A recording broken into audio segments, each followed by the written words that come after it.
Good morning everyone, happy October. A little bit of a problem with the Alto water pump. It continues to run after the tap is turned off, so we've got a problem with either the switch or building pressure or maybe a vacuum leak on the suction side. So we're going to get in there, take it out, get it on the bench and have a look and see what we find. Stick around, we'll see what we discover. So the first process to diagnosing the problem is obviously going to be have yourself a nice workspace. So I have a towel laid out with some pliers. Just a Phillips screwdriver is all you're going to need for this program. That way, if anything flies off or falls apart, it's going to be caught in the towel. Plus it soaks up the water. So you're going to take these screws that are on the outside of the cover, which is the pressure pump cover, all of those off.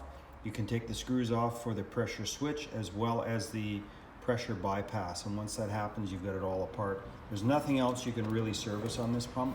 You could have a look at the brushes, but I think in the end you're going to have to buy yourself a new pump, not knowing if there are parts available for repairing these pumps. But let's get into it now. Okay folks, so what we have is the water pump out of the F1743 won't stop running even when all the taps are closed and the system was bled completely of air. Just taking the pump apart, noticed a couple things. This is the bypass disc that has a spring pressure on it. Let me see if I can get a light on it. It's got a little bit of an indent. I think that in this hole where it's supposed to seat, it may not be always seating and allowing the pump to build pressure and shut the switch that turns the pump off. So we're gonna flip this around, blow everything out with a can of air. There aren't any cracks or obvious damages to the pump. The filter was clean as well. The pump motor works great.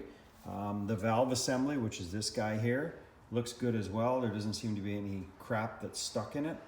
So we'll go ahead and clean it all out, reassemble it and see if we can make it work. If not, we'll have to have another go at it. So just to go over the operation of the pump, these are the valves here that actually do the pumping, and they are splined onto the shaft of the motor. It's indexed so it only goes one way. But each time the shaft rotates, it's like a heart valve. It moves these valves up and down.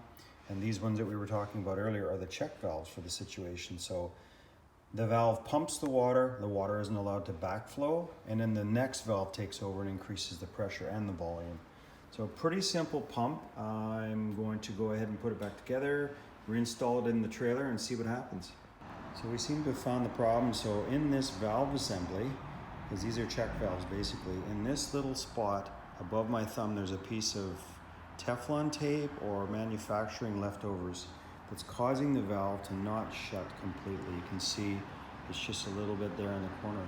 When that happens, it's like a heart valve. When it doesn't hold pressure going backwards, it doesn't make any headway. So that's why the valve isn't allowing the pump to shut off, because we're getting back bleed. And it was only some time, so we're gonna go ahead and clean that out and inspect the other ones as well. Got a can of compressed air. We'll just make sure everything else is tickety-boo. Okay, so we got success. I'm just gonna run the pump so you can see how it should work.